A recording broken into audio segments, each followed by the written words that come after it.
And let's find out what happens earlier in the verse. I'm going to look at verses 1 through 3 really quick. Now, when they drew near to Jerusalem, to Bethphage and Bethany, at the Mount of Olives, Jesus sent 2 disciples. How many disciples?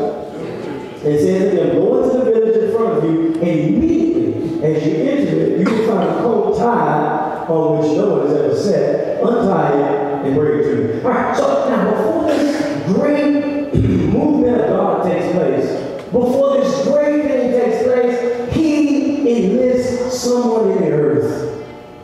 I want to talk to you today about what it takes for God to move in a special way.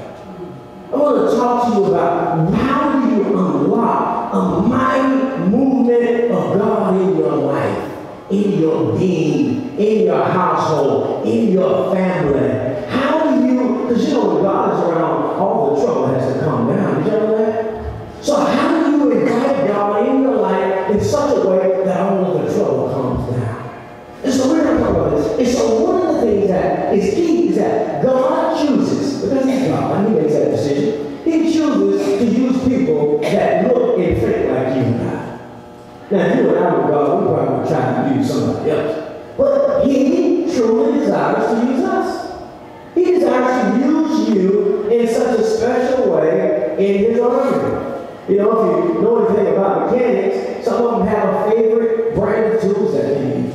Some of them are just craftsmen. And I don't care what they're working on, what they're doing, they want a craftsman too. And there are some individuals that like to go fishing and they like boats. And some of them like a certain age. Some of them give me a different group. That's what I want, every group. I want a Johnson. And so there's a brand to it. Well, God's chosen tool in the earth is you and I. That's the only tool he wants. That's the only craftsman he wants. That's the only mower he wants on back of his speedboat. It's you and I. He wants to work through you and through me to do something great in the earth. So when I look at these 2 disciples, and the other thing about number 2 in the scriptures, whenever you see it, it represents help. It represents not being alone. Now there's sometimes you and I will try to do something great in the earth, and we know God told us to do something, and we have it really, really clear, and so that's what we do. We try to go do it. And the first assignment we need to do is go find who he wants us to do it with. Don't you see that? And so sometimes we suffer, and we do not achieve the goals of God because we think that we're an island. We think that we can do it all by ourselves. We've been hurt, we've been abused, we've been ostracized, we've been talked about, and if you like me, sometimes you say, I don't want to deal with those people. Oh, I don't want to deal with those people. Because people let you down sometimes. No right or wrong. But God says, I want you to unite. I want you to work together. I don't want you to do this alone. I want someone in the human realm to be alongside you. That's what City of Faith Church is all about. This is a place of 2, of you and I.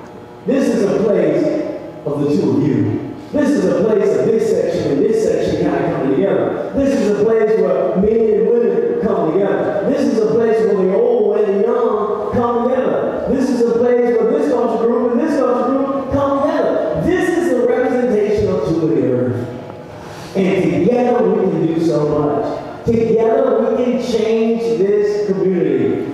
That young man that came and broke out the church's window, I hope he comes back. I don't want to beat him up.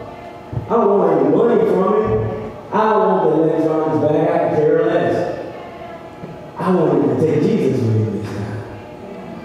I want him to take some light with him this time. I want him to understand that, man, you can come to God's house, you can destroy God's house, and God say, don't worry about it, I still love you. Like, no matter what you do, you can't make God stop loving you.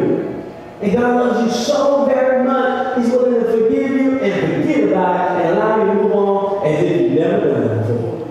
And that's the type of God we serve. I mean, that's the whole spirit behind Jesus getting together and getting ready to ride here in this particular city. So he unites them together. He sent these 2 disciples out. 2 disciples out. But there's a couple of things he tells them. In one portion of translation, it says, you'll find it where 2 streets meet.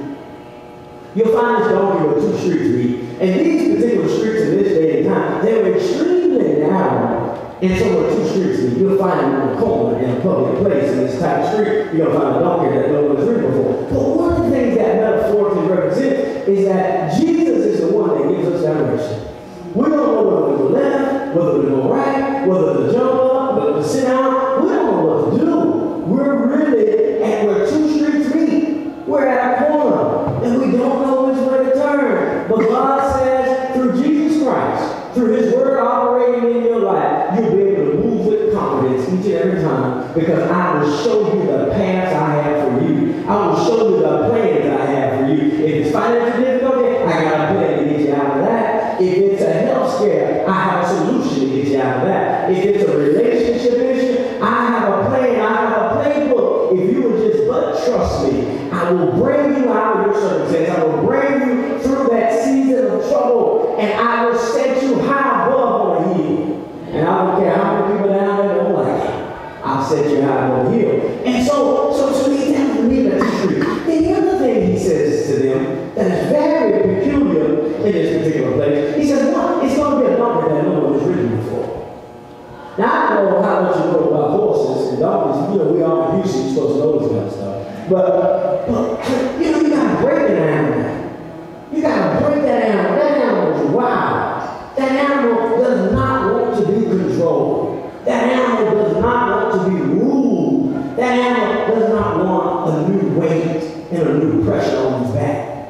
And if he's never experienced that before, when someone gets on the back of that animal, when someone begins to control that animal normally bucks and acts wild and does all kind of crazy stuff.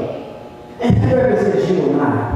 That donkey represents our will. That donkey represents you and I who need the hand of God, who can benefit from the hand of God, but we're so wild. We don't want God guiding us. We don't want God teaching us. We don't want God instructing us. Because sometimes God's strategy, it doesn't make sense to our mind. Think about Luke 6:38. Give. Well, I tell you what happens. If you give, you're going to have less money. Think what's going to happen. 5 plus 5 equals 10. 10 minus 5 equals 5. 2 minus 5 equals 3. 3 minus 3 equals 0. And so if you give your money away, you give your time away, you're going to get 0 back. You know, that's the way we're trained through mathematics. Subtraction, it means less. Addition means more. But with God, subtraction means multiplication. And that's the power. And so sometimes when it's time for us to trust God, when it's time for us to believe in the plan and the strategy that God has for our lives, it just does not make sense. And we're like this animal, we're like a donkey that's never been rode before, and we don't want anybody on our back, we don't want anybody dying us, and God says, if you will humble yourself, if you will let my spirit rest in your life, if you will allow my son to be the jockey on your back, we'll take you to the finish line and we'll come in first place. Will you trust God today? Will you allow God to break your human spirit? Will you allow God to be the doer in your life? It's not you, it's Him performing and doing great things in your life. And so